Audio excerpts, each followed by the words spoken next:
సీతారామాంజనేయులు గారికి మేము చెప్పేది ఒకటి, ఆపండి సీతారామాంజనేయులు గారు, ఇనఫ్ ఈజ్ ఇనఫ్ అని కూడా నేను మనవి చేస్తున్నా. ఇంకొకటి, ఈయన పేరే అర్థం కావట్లే నాకు, Gopalakrishna Dwivedi, sands and mines IAS officer.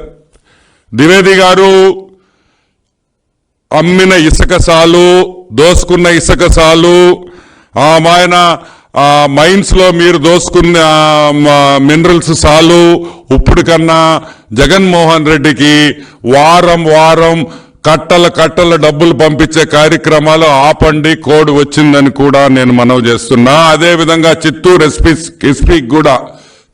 SP కూడా జాషువా గారు కూడా ఇమ్మీడియట్ గా మీ జగన భజన ఆపాలని కూడా నేను మనవి చేస్తున్నా. ఇప్పుడు నేను ఒకటే అడుగుతున్నా, ఎలక్షన్ కమిషన్ గారు ప్లీజ్ ఇవన్నీ మీరు నోట్ చేసుకోవాల్సిన బాధ్యత ఉంది.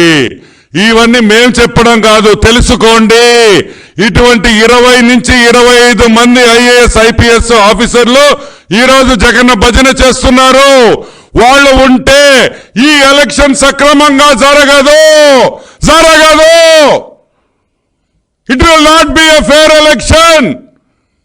ఫేర్ ఎలక్షన్ కావాలంటే ఈ ఐఏఎస్ ఆఫీసర్స్, ఈ డెప్యుటేషన్ లో వచ్చిన ఆల్ ఇండియా రెడ్లు, పనికి మాలిన వాళ్ళు, ఏ డిపార్ట్మెంట్ లో రెడ్లున్నారో భారతదేశంలో వాళ్ళందరినీ తీసుకొని వచ్చి వేల కోట్ల రూపాయలు దోసుకునే దానికి నువ్వు డెప్యుటేషన్ లో జగన్మోహన్ రెడ్డి తెచ్చాడనేది వాస్తవం.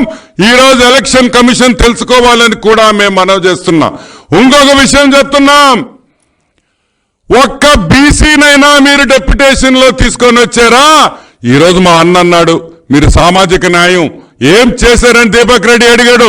ఇప్పుడు నేను అడుగుతున్నా, మీరు డెప్యుటేషన్ లో తీసుకొని వచ్చిన ఆఫీసర్స్ ని ఏమయ్యా హాఫ్ టికెట్ జగన్మోహన్ రెడ్డి ఒక్క బీసీ కనిపించలేదా? నీక ఒకే ఒక బీసీ, ఒక ఎస్సీ, ఒక ఎస్టీ, మా ఎస్సీ, మా బీసీ, మా ఎస్టీ, మా బీసీ అంటావే.